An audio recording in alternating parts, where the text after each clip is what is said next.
ये चुनाव मैं फिर वो सवाल आपके सामने रख रही हूं, ये दोनों ही पार्टियों के लिए मुफीद है क्या कि कट्टर ईमानदार और भ्रष्टाचार की प्लॉटिंग पर चुनाव लड़ा जाए?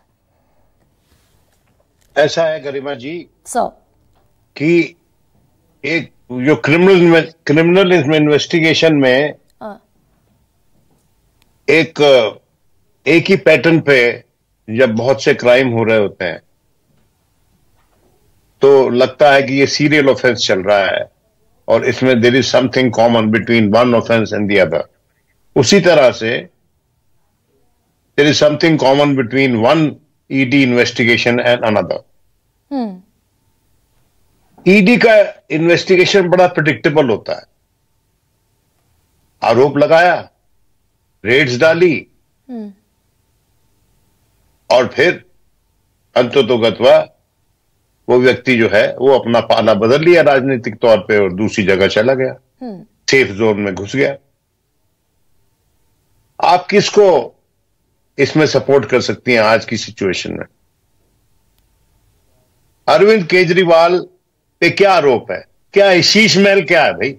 ये तो मुझे याद दिलवाता है आरोप लगते थे इटालियन टाइल्स राजीव गांधी पे लगते थे। ये जो सिंबॉलिक चीजें ढूंढने में बड़ी निपुण है आज की जो सत्तारूढ़ दल है केंद्र में। और आपने कहा लार्जर देन लाइफ इमेज है केजरीवाल की, बनाने की यही कोशिश तो दिक्कत है उनकी। यही दिक्कत है भाई कि उसकी लार्जर देन लाइफ इमेज को राइट साइज करना चाहते हैं या डाउन साइज करना चाहते हैं और उसके चलते लगातार आरोप लगाते रहेंगे। आप मुझे बताइए कि मान लीजिए कि एक गवर्नमेंट प्रॉपर्टी पे 50 करोड़ रुपया खर्च कर दिया सुविधाओं पे वहां पर, ये करप्शन है क्या? प्रॉफिलिगेसी है, नहीं होनी चाहिए सार्वजनिक जीवन में। कम से कम उस पार्टी के द्वारा जो पार्टी ये दावा करती थी कि वो ईमानदारी पे अपना चुनाव लड़ेगी। ये बात सच है। इसमें और 50 करोड़ रुपया और 100 करोड़ रुपया अवैध तरीके से कमाना, उसमें बहुत फर्क है। और मैं कभी भी ये बार बार लगातार यूज नहीं करूंगा। और बड़ी बदकिस्मती है कि आप लोगों ने लगातार शीश महल क्या है शीश महल? किसी ने अंदर जाके देखा है क्या? नहीं, मैं इससे एक और मुख्तलिफ सवाल पूछती हूँ फिर विनोद जी। भाई ये तो अरविंद केजरीवाल चाहते हैं ना कि वो जो मफलर मैन वाली इमेज है, स्लीपर पहनते हैं पैरों में, राजनेताओं की तरह भग सफेद स्टार्च लगा हुआ कुर्ता नहीं पहनते, पेंट और सीधी शर्ट जैसा आम आदमी पहनता है, वो कॉमन मैन दिखना चाहते हैं आम आदमी। तो ये तो अरविंद केजरीवाल की भी दुविधा है कि भाई इस्तीफा देना पड़ा, आतिशी को मुख्यमंत्री पद सौंपना पड़ा और चाहते हैं कि जिस बिना पर 13 में जीते, जिस पर 15 में जीते, 20 में जीते, उसी बिना पर जीत कर आए।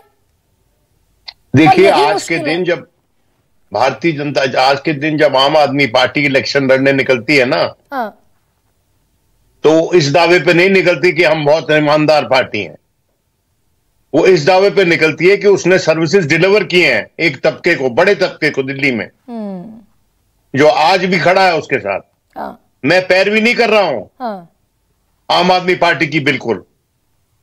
लेकिन जो वो कहते हैं ना, to sort out the grain from the chaff, कि भैया ये शीश महल कहां से निकला? ये इमेजरी, ये कौन सा शीश महल है भाई? नहीं तो अगर नहीं, किसी ने अंदर जाके देखा उस शीश? अरे has anybody had a conducted tour of the chief ministers place? ये पूछना चाहता हूं मैं। विनोद जी, आशु कह रहे हैं आम आदमी पार्टी को संघर्ष करना पड़ेगा बहुमत का आंकड़ा जुटाने में इस बार। देखिए आशु का अपना पॉइंट ऑफ व्यू है, मैं आशु के विरोध में थोड़ी उतरा हुआ हूं और ना भी उसको मेरी एंडोर्समेंट की जरूरत है। हम लोग अपना इंडिपेंडेंट पॉइंट ऑफ व्यू दे रहे हैं। मुझे भी इस बात का दुख है कि अरविंद केजरीवाल लापरवाह हो गया। जो छवि उसने बनाई थी, उस छवि को उसने मजबूत करने के बजाय वो कमजोर होती नजर आती है। लेकिन ये वही प्रकरण है जहां 30 से ज्यादा एमएलए आम आदमी पार्टी के पर आरोप लगा था और कुछ भी सिद्ध नहीं हुआ। हमने देखा ना अपनी आंखों से। ठीक है।